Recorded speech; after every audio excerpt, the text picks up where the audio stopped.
எனக்கு ஒத்தாசை வரும் பர்வதங்களுக்கு நேராக என் கண்களை ஏறெடுப்பேன், வானத்தையும் பூமியையும் உண்டாக்கிற கர்த்தரிடத்திலிருந்து எனக்கு ஒத்தாசை வரும் என்று சங்கீதக்காரன் சொல்லுகிறத நாம பார்க்கிறோம். அப்ப கர்த்தர் நம்மை காக்க வேண்டும், கர்த்தர் நம்முடைய ஆத்மாவை காக்க வேண்டும் அப்படின்னா நாம் கர்த்தரை நோக்கி பார்க்கிறவர்களா இருக்க வேண்டும்.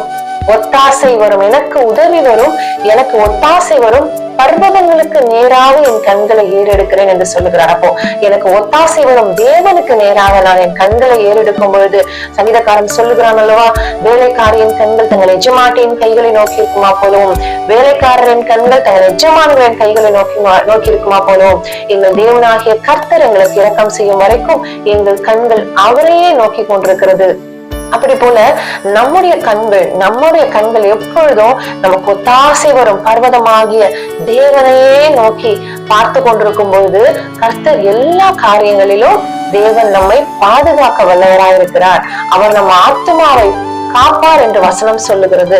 அது மட்டுமல்ல, இந்த அதிகாரத்துல நமக்கு நிறைய ஆசீர்வாதங்களை கர்த்தர் சொல்லி இருக்கிறார் இல்லையா? காலை தள்ளாட விட்டார், உன்னை காக்கிறவர் உறங்கார், தேவன் தூங்குகிறதும் இல்லை உறங்குகிறதும் இல்லை. நம்மை காக்கிற தேவன் உறங்குகிறதும் இல்லை தூங்குகிறதும் இல்லை. அப்ப கர்த்தர் நம்மை காக்கிறவர், கர்த்தர் நமது வலது பக்கத்துல நிழலாயிருக்கிறார்.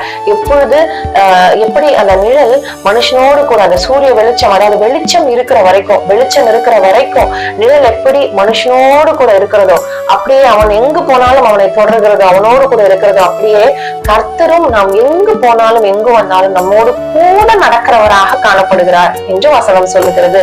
அப்படிப்பட்ட நம்மோடு கூட நடக்க விரும்புகிற தேவனை தான் நாம் தேவனாக ஆராதித்துக் கொண்டிருக்கிறோம். அப்படியாக கர்த்தர் நம்மோடு கூட இருக்கும்படியாக, கர்த்தர் நம்மை காக்கும்படியாக, நம்முடைய ஆத்மாவை காக்கும்படியாக நாம் எப்பொழுதும் தேவனை நோக்கி பார்க்கிறவர்களாக, நமக்கு ஒத்தாசை வரும் பர்வதங்களுக்கு நேராக, அதாவது தேவனுக்கு நேராக நம்முடைய கண்களை ஏறெடுக்க கர்த்தர் தாமே நமக்கு உதவி செய்வாராக.